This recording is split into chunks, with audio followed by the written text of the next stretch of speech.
coming to you live and in living color from my compound here in Indianapolis. I'm American by birth, but Hoosier by the grace of God herself. It's the redneck y'all just love to hate. So by now, y'all seen that my president, Mr. Donald J. Trump, was going to have the G7 summit down at one of his resorts in Miami. And thanks to all the mainstream media and the DUMOCRATs whining and crying, saying it's a conflict of interest, Mr. Trump ain't going to have it down there no more. And that pisses me off.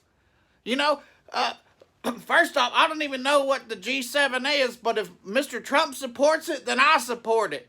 You know, even though it sounds like something that you would yell out during Battleship or Bingo, you know, G7, oh, you sunk my bingo ship. Trump had nothing to gain from the whole situation because he was letting everybody stay down there for free out of the goodness of his heart. You know, he had nothing to gain from it, you know, except for maybe, you know, a whole bunch of free publicity and probably getting paid under the table, but that was it. You know, and all them other countries had to do to stay for free was sit through a short 30-minute timeshare presentation. That's all they had to do.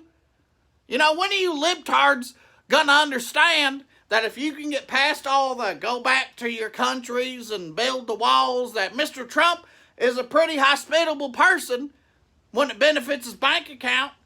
You know, and good luck finding something that's nicer than that resort down there in Miami. It had ballrooms and meeting rooms and hotel suites. You know, it's kind of like if you put the Watergate Hotel down there in Miami. And the other thing that just pisses me off is that, I don't know if you've seen this a couple months ago, but they was trying to rename the NBA stadium down there, and one of these porn websites offered them $10 million for the naming rights. You know, I feel like Mr. Trump, being the master of the deal that he is, could have swung that our way. You know, can you imagine? He's standing there at the front door and he'll say, "Hey there, Emperor of Japan. Hey there, Justin Trudeau. Welcome to the G7 summit presented by bangbros.com. And since we can't have the G7 down in Miami no more, it got me thinking, which I rarely do. It got me thinking, and I had a fantastic idea.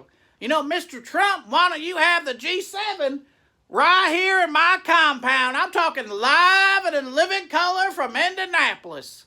And we can have the presidential ride or die chick herself, Mr. Michael Pence, come down and show everybody some of that Hoosier hospitality we're known for. You know, we can go over to the Indianapolis Motor Speedway and then head over to St. Elmo's Steakhouse and get us a shrimp cocktail. And then go to Edwards Drive-In and get us a big-ass tenderloin and a piece of sugar cream pie. Maybe wash it down with an emotional support beer or 7. And don't worry, there's going to be plenty of ranch dressing on the side for dipping, because that is the Indiana way. You know, that should be the Indiana state flag right there. It should be a race car sitting next to a big-ass tenderloin covered in ranch dressing. Right next to that is my vice president, Mr. Michael Pence. And they're all looking up, just howling at the moon, which just so happens to be a basketball. It is good to be back home again in Indiana. And then after that, maybe at night, we could roast some weenies and marshmallows over the burn pile. Mr. Trump, you can throw in some of them tax returns you're always trying to hide from everybody. You know, anyway, Mr. Trump, just think about it. You know, me compound is Sue compound. You know, so today I'm raising the emotional support beer to you, Mr. Trump, for putting up with all this presidential harassment while still trying to make a buck on top of that.